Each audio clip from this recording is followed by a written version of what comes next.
स्वयं अपमान करा जा रहा है। कौन कर रहा है शिव जी का अपमान? स्वयं देवऋषि नारद। कब करे? जिस समय पर देवऋषि नारद ने कामदेव पर विजय प्राप्त कर ली, भगवान विष्णु के यहां गए, भगवान नारायण के पास जाने से पहले शंकर जी के पास गए, शंकर जी से जाकर कहा तुमने काम को नहीं जीता, मैंने काम को जीता है। अपमान कर रहे हैं, मैंने करा।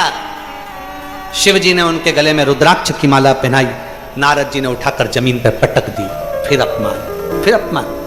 कोई ने अगर आपको साड़ी दी है, ओ मेरी जीजियों, आस्था चैनल पर जितनी सुन रही हैं, फेसबुक यूट्यूब पर सुन रही हैं, जितनी कथा के पंडाल में बैठी हैं, किसी ने तुमको साड़ी दी, माना कि ये साड़ी 200 रुपए की है, तो क्या तुम उसके मुंह पर फेंक कर जाओगे? क्या जम के तो बोलो, नहीं। ले आओगे, ठीक है, ले चलो, दी है ना, कोई बात नहीं पहनेंगे।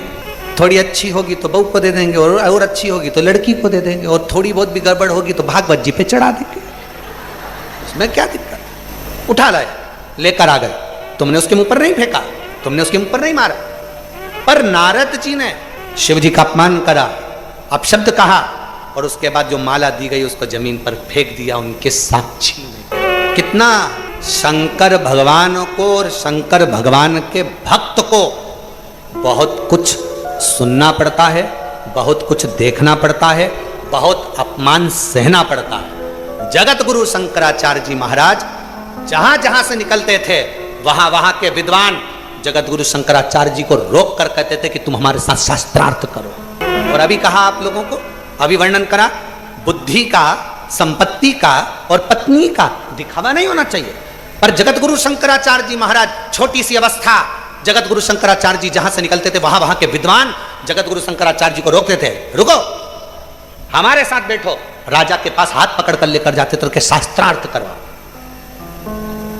जगत गुरु शंकराचार्य जी को नीचा दिखाने के लिए बार बार प्रयास किया जाता था कि शास्त्रार्थ करने बिठाते थे, बैठो शास्त्रार्थ करो। शंकर का जो भक्त होता है, शंकर का जो स्वरूप होता है, शिव की कृपा का जो पात्र होता है, उसको बार बार अपमानित किया जाता है, अपशब्द कहे जाते हैं, ताने दिए जाते हैं, गाली दी जाती है, बार बार अपशब्दों से संबोधित किया जाता है। 33 कोटि देवता में केवल एक शिव, एक शिव, जिनको ताने भी दिए, अपशब्द भी कहे, गाली भी दी, आड़ा टेढ़ा भी कहा। फिर भी पार्वती जी ने कहा शंकर जी से, तुम्हारे लिए जहर का कटोरा भेज दिया। शिव जी कहते हैं पी लूंगा, कोई दिक्कत वाला बात नहीं है। पार्वती जी बोली जब इतनी गाली दी थी, तुमको अपशब्द कहा था, तो ये दक्ष प्रजापति को और सारे देवताओं को जहर पी लेना था। फिर क्यों शंकर जी के पास जहर लेकर आए? ये जहर तो तुम पियो ना। एक तरफ तो शंकर जी को गाली दे रहे हो, एक तरफ तो शंकर जी को अपशब्द कर रहे हो, एक तरफ तो शंकर जी का अपमान कर रहे हो, एक तरफ तो सभा में नहीं बुला रहे हो, एक तरफ तो सभा से बाहर निकाल रहे हो, और दूसरी तरफ जहर निकला तो शंकर जी के पास लगा दिया, और अमृत निकला तो खुद पी रहे हो। पियो, जो अपशब्द कहने वाले उनको जहर पी लेना चाहिए। शंकर भगवान बोले पार्वती तू इतना क्रोध मत कर, क्यों अपना बीपी बढ़ाती है? क्या मतलब ऊंचा नीचा करने से, क्यों मतलब ये सोचने से? फालतू की बात है। टेंशन ज़्यादा लेओगे तो शुगर हो जाएगी, बीपी हो जाएगी, थायराइड हो जाएगी, आधे से ज़्यादा बीमारियां व्यक्ति को, तो केवल आधे से ज़्यादा बीमारियां व्यक्ति को ये टेंशन लेने के कारण है। इसलिए कहते हैं टेंशन मेंशन नहीं लेना, मेंशन रहो, जिंदगी को मेंशन में जियो, टेंशन में नहीं। क्यों चिंता करते? पार्वती जी ने शिव जी से कहा सबसे ज़्यादा लोग तुम्हारा अपमान करते हैं। पार्वती जी से शंकर भगवान ने कहा इसीलिए तो मुझे देव अधिदेव महादेव कहते हैं। जो बच्चा बचपन में ज्यादा कुटाता है, खूब गाली खाता है, पढ़ता लिखता भी नहीं, फिर भी मम्मी पापा के हाथ से खूब जूते खाता है, वही एक दिन अपने परिवार का नाम रोशन करके बताता है, वही। और इसके सबूत बैठे हम खुद ही। नहीं तुम्हारी माता जी से एकांत में रोक के पूछ लेना हो। बड़े भैया के लिए माता पिता कहे कि ये खूब पढ़ेगा, अच्छा नाम कमाएगा, बहनों के लिए कहा खूब पढ़ेगा, नाम कमाएगा, छोटे के लिए कहा खूब पढ़ेगा, नाम कमाएगा, और हमारे लिए तो कहा ये तो ढोर है, ये तो गाय भैंस चराएगा। और तेरी कृपा का क्या भरोसा कब किस पर हो जाए, जरा से हम पर कर दो जरा सी हम पर कर दो। महाराज कई बच्चे ऐसे हैं आपके नगर में, आपके मोहल्ले में, आपकी कॉलोनी में, आपकी सोसाइटी में, आपको लगता ही नहीं होगा ये क्या कह रहे हो, उसने इतना नाम कमा लिया, क्या बोल रहे हो। और तो और हमारे सीहोर में भी घूम कर आओगे और कोई सिर फेरे के पास पहुंच गए ना और हमारा नाम ले दिया तो वो भी तुमको किसका नाम लिया, तेरी कृपा का भरोसा कब किस पर हो जाए। जो ज्यादा घर में 4 बहुएं हैं, 4 बहुएं हैं, बहुत अच्छी हैं, सब अच्छी है, उसमें से एक बहू सास को नहीं भाती है, अच्छी नहीं लगती है, याद रखना मरने से पहले उसी से पाला पड़ेगा, उसी से पाला पड़ेगा, वही संभाल लेगी, वही साथ लेगी, दौड़ेगी, लेके भागेगी। इसलिए निवेदन है क्या किसको रोइए चादर तान के सोइए। किसी के लिए शिव जी को अपशब्द कहा, शंकर भगवान को ताने दिए, शंकर भगवान को आड़ा टेढ़ा कहा, विष किसने पिया, शिव जी ने। अमृत तो सब पीने वाले थे, विष का पिटारा किसके माथे पर आएगा, शंकर भगवान।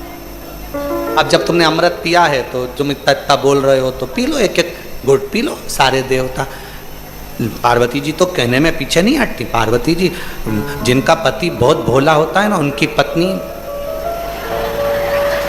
हमेशा याद रखना, भोले को भोली नहीं मिली है। ये कभी मत सोचना कि कहते ना डॉक्टर की डॉक्टरनी, कलेक्टर की कलेक्टरनी, पटवारी की पटवारन, पंडित की पंडितायन। अच्छा वो डाक देने वाले डाकिए की, अब उसका संबोधन क्या बोले उसके लिए, अब विचार करे।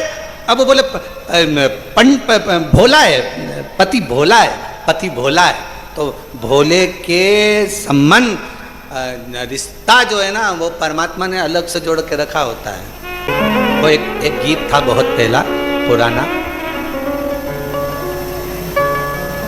जोड़ी बनती है आसमान में, ऐसा कुछ गीत था, स्मरण में नहीं आ रहा। चूड़ी मिलती है दुकान में और जोड़ी बनती है आसमान में, वो परमात्मा। किसी को याद होगा गीत तो स्मरण में रखिए। जोड़ी बनाने वाला बहुत समझ कर जोड़ी बनाता, बहुत सोच कर जोड़ी बनाता, उसने बनाई। पार्वती मैया को गुस्सा आया, ये देवता कहते हैं कि शिव जी का अपमान कर देते हैं, अपशब्द कर देते हैं, सभा में से बाहर निकाल देते हैं, यज्ञ करते हैं तो बुलाते नहीं मेरे पति को। जब मेरे पति को तुम यज्ञ में नहीं बुलाते, मेरे पति का अपमान करते हो, तो अब मेरा पति जहर नहीं पिएगा। पार्वती जी ने विष का कटोरा लिया, लेके पहुंच गई सीधे ब्रह्मा जी की पत्नी के पास। ब्रह्माणी ने पूछा ये क्या है? पार्वती जी बोली गिफ्ट रख। जैसे ही उनको लगा इतना सोने का कलश, हीरे जड़े हुए रतन, इतना सुंदर गिफ्ट, उसमें भरा था विष।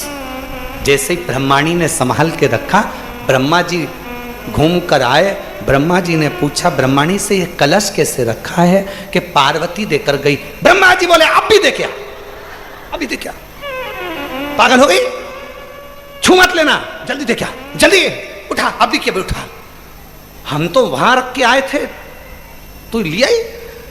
फिर पहुंचा दिया पार्वती क्या। पार्वती ने कहा सब निंदा करे, ब्रह्मा जी ने भी खूब निंदा करी, इसलिए इनका एक सिर कटा। शिव जी का नाम बटकेश्वर महादेव पड़ा। अब भगवान इंद्र के यहाँ ले गई। इंद्राणी ने पूछा पार्वती जी से ये क्या है देवी? पार्वती जी बोली गिफ्ट रख ले। इंद्र सभा में से बाहर निकल कर आए, अपने कक्ष में पहुंचे। जैसे ही उनने कलश देखा, इतना सुंदर है, इतना सुंदर, इसमें तो मैं पानी पीऊंगा। कौन देकर गया इतना सुंदर गिफ्ट? इंद्राणी बोली पार्वती जी आई थी देकर। इंद्र चक्कर खा के नीचे गिर गए। जैसे ही चक्कर खा के नीचे गिरे, इंद्राणी हाथ में वो कलश रखी थी जिसमें विष भरा हुआ था। चक्कर खाने वाले व्यक्ति पे पानी छीटा जाता है, इंद्राणी छीटने वाली थी। उठ गए इंद्र, ये मत छीट देना, ये मत छीटना, बाहर करो। देखिए जल्दी से, फिर ले गई। अब की बार लक्ष्मी जी के यहाँ पहुंच गई। लक्ष्मी जी ने पूछा ये क्या है? पार्वती जी ने कहा तुम भी समुद्र में से निकली हो, ये भी समुद्र में से निकला है। सब देवताओं ने हमारे घर पर दे दिया था, थोड़ा ज़्यादा दिख रहा था, तो जब हमारे यहाँ पर बैंगन ज़्यादा आ जाते हैं, अब ये भाई हमारा एक तरबूज दे के चले गया इतने सारे, तो क्या करो, हमने कहा सबको बांट दो। जब बैंगन ज़्यादा आ जाए, लौकी ज़्यादा आ जाए, आलू ज़्यादा आ जाए, भुट्टे ज़्यादा आ जाए, मूंगफली ज़्यादा आ जाए, तो अड़ोसन पड़ोसन के दिया जाता है। पार्वती जी ने कहा एक कलश बहुत भरा हुआ था, तो हमने सोचा आधा तुम्हारे यहाँ दिया है, तुम्हारे। लक्ष्मी जी ने जैसे सुना ये तो हलाहल बिस, अमृत तो भी निकला नहीं। लक्ष्मी जी तुरंत नारायण के पास पहुंची, चरण दबाते दबाते। नारायण जी ने आंख नहीं खोली, तब लक्ष्मी जी फिर चरण दबाती। किसी देवता की सामर्थ्यता नहीं है कि कोई पी ले। माँ, विष केवल एक शिव ही पी सकते हैं। क्यों? जो अपमान सहने की सामर्थ्यता रखता हो वो जगत का सारा विष पी सकता है, सारा विष पी सकता है, सब कुछ। जाओ वो विष पी ले। और विष शंकर भगवान पीते, पेट के अंदर वो विष चले जाता। पेट में शंकर भगवान के पूरी सृष्टि थी, सब मर जाते। तो पार्वती जी कंठ में बैठ गई, विष को वहीं रोक लिया और भगवान शंकर नीलकंठधारी बन गए। शंकर जी की कथा कह रही है। दो तली ने तुमरुका जी से शिव कृपा के 4 प्रकार सुने। पहले नंबर का स्मरण, दूसरे नंबर की जम के बोलो दृष्टि, और तीसरे नंबर का शिव कृपा का वर्णन करा गया शब्द। तुमरुका जी कहते हैं दो तली से, दो तली एक शब्द भी शिव की कृपा का पात्र है।